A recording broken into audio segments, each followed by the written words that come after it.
Friends, आज के computer design and manufacturing के लेक्चर में हम लोग प्रोजेक्शन के दो मेथड पढ़ रहे थे। उसमें पहला मेथड जो था हमारा चित्रमय प्रोजेक्शन था, जिसमें हमने ये देखा था कि जो पिक्टोरियल प्रोजेक्शन होता है उसमें एक ही आकार में जो ऑब्जेक्ट का शेप और साइज़ है उसको आसानी से हम समझ सकते हैं। दूसरी पॉइंट इसमें हमने ये देखी थी कि पिक्टोरियल प्रोजेक्शन जो है वो वास्तविक जो है उसका परिमाप नहीं बताता है, that not shows the actual dimension of the object. उसके बाद हम ये तीसरी चीज़ ये दिखे थे कि हम जो पिक्टोरियल प्रोजेक्शन है, पिक्टोरियल प्रोजेक्शन की मदद से ऑब्जेक्ट का दो से अधिक व्यू देख सकते हैं। जैसे इस डायग्राम में हम देखें तो इस डायग्राम में हम उसका साइड व्यू, टॉप व्यू और फ्रंट व्यू देख पा रहे हैं। अब हम लोगों को जो पढ़ना है वो पढ़ना है ऑर्थोग्राफिक प्रोजेक्शन। आइसोमेट्रिक प्रोजेक्शन भी हम लोगों ने देखा था कि आइसोमेट्रिक प्रोजेक्शन में जब हम ऑब्जेक्ट को देखते हैं तो उसके एक्सिस को पहले बनाते हैं, सब एक कोण पे होते हैं। फिर एक्सिस की जो आर्म होती है वो बराबर होती है और उसको 30 डिग्री पर जब रोटेट करते हैं तो हमारा आइसोमेट्रिक प्रोजेक्शन हो जाता है। उसके अलग अलग मेथड्स हम लोगों ने देखे थे। बॉक्स मेथड देखा था हमने, डायरेक्ट मेथड देखा था, फोर सेंटर मेथड देखा था, ऑफसेट मेथड देखा था, फिर डायमेट्रिक ट्राइमेट्रिक प्रोजेक्शन देखा था और ऑब्लिक प्रोजेक्शन देखा था। अब हम लोगों की बात करनी है कि हमारा ऑर्थोग्राफिक प्रोजेक्शन क्या होता है। अगला टॉपिक जो है हमारा ऑर्थोग्राफिक प्रोजेक्शन क्या होता है। तो ऑर्थोग्राफिक प्रोजेक्शन को हम कहते हैं लंबकोणीय या वर्तनी विषयक प्रक्षेपण। यानी ऑर्थोग्राफिक प्रोजेक्शन में आप देख सकते हैं कि एक जो हमारा चित्र है, इस चित्र के तीन व्यू हमें दिख रहे हैं। साइड व्यू अगर हम देख रहे हैं तो कैसा दिख रहा है, फ्रंट व्यू दिख रहा है तो एल शेप में है, और टॉप व्यू जो दिख रहा है वो हमारा एक लाइन, एक बॉक्स के रूप में है। तो ऑर्थोग्राफिक प्रक्षेप प्रोजेक्शन जो होता है वो सबसे सरल एवं सामान्य समानांतर प्रक्षेपण। इसमें समानांतर जो है, समानांतर की कंडीशन इसमें लगी रहती है। इसे तीन दृश्यों का उपयोग करके दर्शाया जा सकता है। तीन दृश्य का हम उपयोग करते हैं। ऑर्थोग्राफिक प्रोजेक्शन किसी ऑब्जेक्ट का अगर लेना हो तो हमने अभी बताया आपको कि ये टॉप व्यू, साइड व्यू और फ्रंट व्यू, ये तीन व्यूज़ को लेके हम और किसी भी ऑब्जेक्ट का ऑर्थोग्राफिक प्रोजेक्शन जो होता है उसको हम दर्शाते हैं।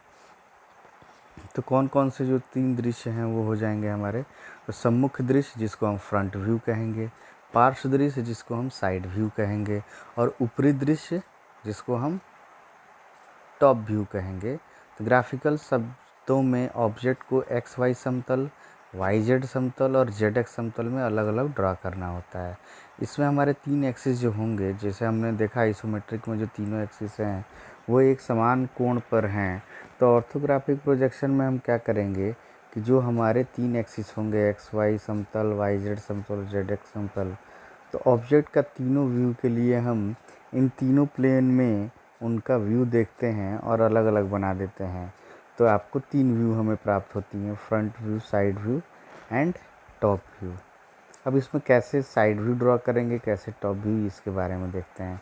सामने के दृश्य को ऑर्थोग्राफिक प्रोजेक्शन बनाने के लिए केवल कल्पना करें कि ऑब्जेक्ट सामने कैसे दिखेगा।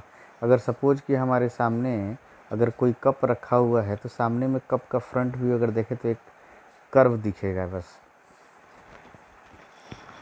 फिर जो है सामने के दृश्य में हम क्या करिए कि हमने कल्पना किया कि सामने का दृश्य कैसा दिखेगा। ऑब्जेक्ट के ढलान में विचार हमें नहीं करना है, जो कुछ दिखता है हम उसे ड्रॉ कर देते हैं। जैसे इस डायग्राम में हमने देखा टॉप व्यू, तो टॉप व्यू में क्या दिखा वो हमने ड्रॉ कर दिया सिंपली। साइड व्यू में क्या दिखा वो हमने सिंपली ड्रॉ कर दिया। ठीक है। अब इस प्रक्षेपण के मध्य में सटीक एवं वास्तविक माप प्राप्त किया जा सकता है। हम इसमें माप, क्योंकि हमारा जो पिक्टोरियल प्रोजेक्शन था उसमें हम सटीक माप जो है उसको प्राप्त नहीं कर पा रहे थे, लेकिन इसमें जो है हम सटीक माप प्राप्त कर सकते हैं। यह 3D मॉडल का रियलिस्टिक प्रोजेक्शन प्रदान नहीं करता है। जैसे जो ऑब्जेक्ट है उसका 3D ऑब्जेक्ट का जो प्रोजेक्शन है वो हम नहीं देख पाते हैं। ऑब्जेक्ट की डिज़ाइन को जानने के लिए कई दृश्यों की आवश्यकता होती है। जो ऑब्जेक्ट की डिज़ाइन है उसको जानने के लिए कई दृश्यों की आवश्यकता होती है, side view, top view, rear view, bottom view, तो इन सारे व्यूज़ की ज़रूरत होती है। तो इसके भी अलग अलग विधियों से हम इसको तैयार कर सकते हैं। अब देखिए यहाँ पे कौन कौन से ऐसे एलिमेंट्स हैं जो किस प्रकार से हम ऑर्थोग्राफिक व्यू बनाने के लिए कैसे हम बनाते हैं, क्या क्या चीज़ें उसमें इन्वॉल्व होती हैं। तो जो इम्पोर्टेंट है, देखिए सबसे पहला प्रक्षेपण तल। प्रक्षेपण तल में क्या होता है, प्रोजेक्शन और पिक्चर प्लेन, वह प्लेन जिस पर वस्तु के प्रक्षेपण के लिए प्रयोग किया जाता है, उसे प्रक्षेपण तल कहते हैं। पिक्चर प्लेन कहें उसे या प्रोजेक्शन प्लेन कहें, वह प्लेन जिस पे हम वस्तु का प्रक्षेपण लेंगे, ऑब्जेक्ट का प्रक्षेपण लेंगे, वो हमारा प्रोजेक्शन प्लेन या पिक्चर प्लेन कहेंगे। जैसे कि हम प्रोजेक्टर के पर्दे को हम प्रोजेक्शन प्लेन कह सकते हैं, क्योंकि पर्दे के ऊपर ही जो है हम अपना ऑब्जेक्ट का जो ड्राइंग है उसे वहाँ ड्रॉ करके दिखाएंगे। दूसरा जो होता है वो होता है हमारा हॉरिजॉन्टल प्लेन, क्षैतिज तल जिसे हम हिंदी में कहते हैं। तो क्षैतिज तल में क्या होगा कि भूमि रेखा के समानांतर प्रक्षेपण तल को क्षैतिज तल कहते हैं। मतलब भूमि रेखा के समानांतर आपका फ्लैट सरफेस है, उसी फ्लैट सरफेस पे पैरेलल एक सरफेस आपने खींचा, तो that is horizontal plane. Horizontal plane पर बने वस्तु के प्रक्षेप को ऊपरी अनुविक्षेप प्लेन कहते हैं। जैसे ऊपरी जो आपका हॉरिजॉन्टल प्लेन है, हॉरिजॉन्टल प्लेन पे जब वस्तु को रखेंगे तो उसका टॉप व्यू का प्रोजेक्शन बना सकते हैं। तीसरा है हमारा लंबवत प्लेन, जिसको हम वर्टिकल प्लेन कहते हैं। तो भूमि रेखा के लंबवत परपेंडिकुलर तल को हम वर्टिकल प्लेन कहते हैं। और वर्टिकल प्लेन पर वस्तु का बना प्रक्षेप सम्मुख या उत्सेद कहलाता है। यानी ग्राउंड लाइन के परपेंडिकुलर तल को हम वर्टिकल प्लेन कहते हैं। भाई उसके पर ग्राउंड लाइन यानी आपका जो हॉरिजॉन्टल है, उस हॉरिजॉन्टल पे अगर कोई परपेंडिकुलर आपने प्लेन लगा दिया तो वर्टिकल प्लेन हो गया। और वो वर्टिकल प्लेन जो होगा वो कैसे कार्य करेगा, तो वर्टिकल प्लेन पर वस्तु का बना प्रक्षेप एलिवेशन या फ्रंट व्यू कहलाता है। यानी अगर आप किसी वस्तु को आप वर्टिकल प्लेन पे बना दिया आपने, तो उसका आप फ्रंट व्यू देख सकते हैं। दो चीज़ें यहाँ पे क्लियर हुई, अगर हॉरिजॉन्टल प्लेन पे बनाया आपने तो टॉप व्यू आपको दिखेगा। In orthographic projection if we draw the object on horizontal plane then we came to know about the top view, and in vertical plane, on vertical plane if we draw the projection of the object on vertical plane then we come to know about the front view of the object। Clear है।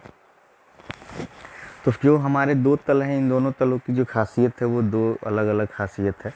तीसरा है हमारा प्रारूप तल, जिसे हम कहते हैं प्रोफाइल प्लेन। तो एक ऐसा तल जो क्षैतिज एवं ऊर्ध्व दोनों तल पर लंबवत हो उसे प्रारूप तल प्लेन कहते हैं। उसे हम पार्श्व तल यानी साइड प्लेन भी कहते हैं। तो प्रोफाइल प्लेन जो होगा या साइड प्लेन होगा, वो जो होगा उस पर हमें साइड व्यू दिखता है। पांचवा हमारा जो होता है वो होता है पांचवा, वर्टिकल प्लेन पर वस्तु के प्रक्षेपण से जो व्यू बनता है उसे प्रोफाइल या साइड व्यू कहते हैं। मतलब वर्टिकल प्लेन पर वस्तु के प्रक्षेपण जो प्रोजेक्शन है, वर्टिकल प्लेन पे जो वस्तु का प्रोजेक्शन है, उस प्रोजेक्शन से जो वस्तु का जो प्रोजेक्शन बनेगा वो उसका साइड व्यू बनेगा। और लेफ़्ट हैंड से देखने पे लेफ़्ट साइड व्यू बनता है और राइट हैंड से देखने पे राइट साइड व्यू बनता है। तो ये ऑर्थोग्राफिक प्रोजेक्शन में ये जो तीन व्यूज़ हम देख पाते हैं, ऑर्थोग्राफिक में तीन व्यूज़ हम कौन कौन से देखते हैं, टॉप व्यू, साइड व्यू और फ्रंट व्यू। तो ये अलग अलग प्लेन में बनेंगे और इनका हम व्यू अलग अलग देख सकते हैं। अब हम बात करते हैं कि जो हमारा कॉन्सेप्ट है, ये 6 प्रमुख दृश्य होते हैं। ये हमने आपको बताया कि 6 प्रमुख दृश्य जो हमारे होंगे, उसमें आगे हम देखते हैं कि कॉन्सेप्ट जो है नॉर्थ ईस्ट का, साउथ ईस्ट का, नॉर्थ वेस्ट का, ये कॉन्सेप्ट क्या होता है। ऑक्सिलरी व्यू भी आपने देखा क्या होता है, उसमें साइड व्यू हम देखते हैं। तो जो नेक्स्ट टॉपिक है वो ये है कि कॉन्सेप्ट ऑफ SW यानी साउथ वेस्ट, SE मतलब साउथ ईस्ट दक्षिण पूर्व, NE मतलब नॉर्थ ईस्ट मतलब उत्तर पूर्व, और आइसोमेट्रिक मतलब सममितीय प्रक्षेपण। तो इसमें भी जो है, जो आइसोमेट्रिक दृश्यों की जो अवधारणा है, जो कॉन्सेप्ट है, उसमें सबसे पहला आता है चित्रात्मक प्रक्षेपण यानी पिक्टोरियल प्रोजेक्शन। इसके पहले भी हमने पिक्टोरियल प्रोजेक्शन के बारे में देखा है। तो पिक्टोरियल प्रोजेक्शन जो होता है उसमें हम दृश्यों को प्रस्तुत करने के लिए उपयोग किया जाता है। जो भी आइडियाज़ हैं उनको डायग्राम के रूप में बना के दिखाने के लिए हम चित्रात्मक प्रक्षेपण बनाते हैं, या उसको हम बोलते हैं पिक्टोरियल प्रोजेक्शन बनाते हैं। उसको मतलब जब हम पिक्टोरियल प्रोजेक्शन बनाते हैं तो वो इतना आसान होता है कि कोई भी सरल व्यक्ति उसे समझ सकता है। उसके लिए तकनीकी प्रशिक्षण और बहुदृश्य ड्राइंग के ज्ञान होने की आवश्यकता नहीं है। इसके पहले आपने देखा था कि जो हमारा पिक्टोरियल प्रोजेक्शन होता है, वो पिक्टोरियल प्रोजेक्शन में आप उस ड्राइंग में एक साथ उसका माप और आकार दोनों को देख सकते हैं। अब इसके बाद जो था हमारा आइसोमेट्रिक ड्राइंग था। तो आइसोमेट्रिक ड्राइंग में हमने ये देखा था कि आइसोमेट्रिक ड्राइंग में जो है हम एक अक्ष के समानांतर लाइन पर प्रत्येक माप सही होगा, और या तो ड्राइंग का ऑब्जेक्ट पर समान लंबाई की होगी, या मानचित्र या हवा तल मॉडल स्केल के बिल्कुल पैमाने पर खींचा जाएगा। यानी हमारा जो सममितीय प्रोजेक्शन है उसमें ऑब्जेक्ट का जो डायमेंशन होगा वो बिल्कुल एक्चुअल होगा। और हमारा जो सममितीय प्रक्षेपण का सिद्धांत है ये हमने डिस्कस किया था कि ABCDEFGH एक घन है, और उस घन को जब हम 30 डिग्री पे झुकाते हैं तो 3 अक्ष इस ऊर्ध्वाधर तल पर समान रूप से झुके रहते हैं। देखिए 3 अक्ष जो हैं हमारा, एक जो है x है, एक y है और एक z है। तो ये तीनों अक्ष जो हैं उसी पे झुके रहते हैं। अब सममितीय स्केल क्योंकि हम बनाते हैं ड्राइंग तो हम एक स्केल प्रीफर करते हैं। तो इस डायग्राम में देखिए कि सममितीय स्केल निकालने के लिए हम त्रिभुज ADA और PDO से सममितीय लंबाई का अनुपात निकाल लेते हैं, जो कि 0.816 होता है। ये लाइंस के बारे में भी हमने पढ़ा था, आइसोमेट्रिक प्रोजेक्शन की कौन कौन सी लाइंस होती हैं। फिर आइसोमेट्रिक ड्राइंग हमने पढ़ा था, आइसोमेट्रिक ड्राइंग भी देखा था हमने। 100% लेंथ है, 100% इधर से कैसे हम इंक्रीज कर रहे हैं। गैर सममितीय लाइन भी पढ़ा था हमने। सममितीय दृश्य और सममितीय प्रक्षेपण में डिफरेंस भी पढ़ा था। बॉक्स मेथड में कैसे बनता है ये हमने देखा था। बॉक्स मेथड में आप सबसे पहले क्या करते हैं कि जो आपका बॉक्स है उसको बना लेते हैं, जो उसका आकार है, माप है, वो माप के अनुसार बॉक्स बना लेते हैं, और बॉक्स बनाने के पश्चात उसमें हल्की हाथों से वो ऑब्जेक्ट के आकार का ड्राइंग बना देते हैं। उसके बाद उसे फाइनल ड्राइंग ड्रॉ करते हैं।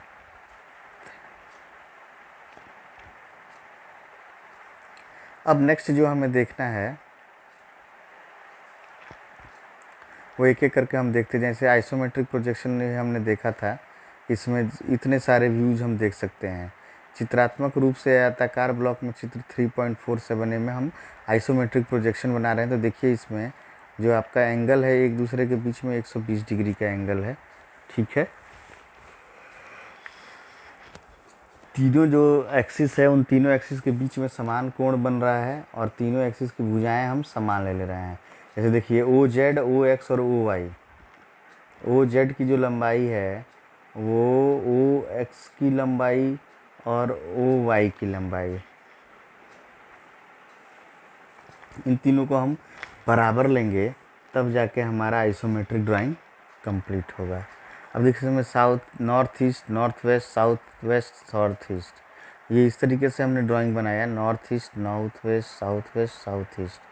तो आइसोमेट्रिक ड्राइंग में जो है सममितीय आरेख विन्यास सममितीय प्रक्षेपण की तुलना में कुछ बड़ा, लगभग 22% होता है। चूँकि अनुपात समान है इसलिए बढ़ा हुआ आकार चित्रात्मक मूल्य के प्रतिनिधि को प्रभावित नहीं करता है। साथ ही यह जल्दी से किया जा सकता है। अब डायग्राम में देखिए कि 100% लेंथ ऊपर वाले में है आइसोमेट्रिक ड्राइंग, और उसका आइसोमेट्रिक प्रोजेक्शन ले लिया तो वो 82% ही रह जाता है। क्लियर है?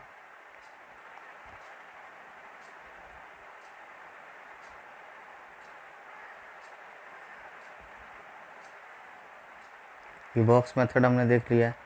अब हमें बात करना है कि लेआउट, हमने व्यू पोर्ट भी देखा था, कैसे लेआउट व्यू पोर्ट हम निकालते हैं। ये यहाँ तक हमने देखा था कि कैसे हम लेआउट को बनाते हैं। तो लेआउट को बनाने के लिए क्रिएटिंग लेआउट व्यू पोर्ट, तो हम इसके बारे में ये देखें कि हम एक नया लेआउट व्यू पोर्ट बनाने के लिए MView कमांड का उपयोग करते हैं। तो हम उस दृश्य को निर्दिष्ट करते हैं जिसमें हम कई अन्य तरीकों में से एक देखना चाहते हैं। एक आयता क्षेत्र के विकर्ण कोनों पर क्लिक करें और मॉडल स्थान के विस्तार स्वतः प्रदर्शित होते हैं। जब आप आयताकार क्षेत्र के विकर्ण के कोनों पर क्लिक करेंगे तो मॉडल स्थान के विस्तार स्वतः आपको दिखाई पड़ेंगे। फिर जो है आपके पहले से सहेजे हुए मॉडल स्पेस दृश्य का उपयोग करने के लिए नामांकित विकल्प को निर्दिष्ट करते हैं।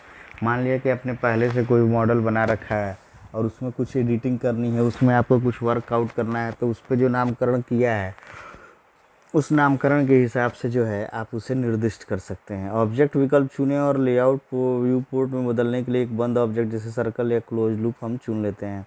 लेआउट को जब भी हम बाहर व्यू पोर्ट करते हैं तो एक क्लोज सरफेस में उसको सेलेक्ट कर लेते हैं। अब हम मॉडिफाई कैसे करेंगे लेआउट, जो व्यू पोर्ट है उसको हम मॉडिफाई कैसे करते हैं।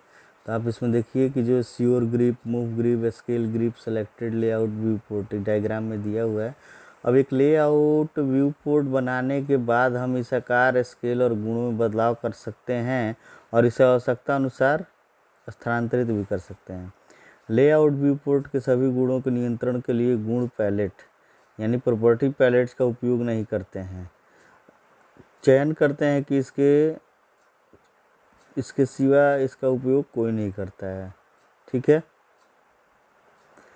अब नेक्स्ट है जो इसमें ये है कि आप लॉक्ड लेआउट व्यू पोर्ट क्या होता है। तो ये लॉक्ड लेआउट व्यू पोर्ट जो होता है वो हम अभी देखेंगे। आकस्मिक पैनिंग और जूमिंग को रोकने के लिए प्रत्येक लेआउट व्यू पोर्ट में डिस्प्ले लॉक करने का गुण होता है। जैसे ऐसा नहीं कि आप उसको जूम करने लगे, उसमें कुछ एडिटिंग करने लगे तो हम लॉक कर देते हैं व्यू पोर्ट को, जिसे चालू या बंद किया जा सकता है। हम इन प्रॉपर्टीज़ पैलेट में राइट क्लिक करके उपयोग कर सकते हैं। जैसे प्रॉपर्टी पैलेट होगा उसमें राइट यूज़ करेंगे तो हमारा जो लेआउट व्यू पोर्ट है उसको लॉक भी किया जा सकता है, उसमें आसानी से हम उसे ओपन भी कर सकते हैं। लेआउट व्यू पोर्ट का चयन किया जाता है और तब रिबन पर लेआउट टैब पर बटन बना होता है और जब यह अधिक लेआउट व्यू पोर्ट चुने जाते हैं तब स्टेटस बार पर एक बटन बन जाता है। तो ठीक है, अगले फिर लेक्चर सीरीज़ में जो है हम लोग लेआउट क्या होता है वो देखेंगे।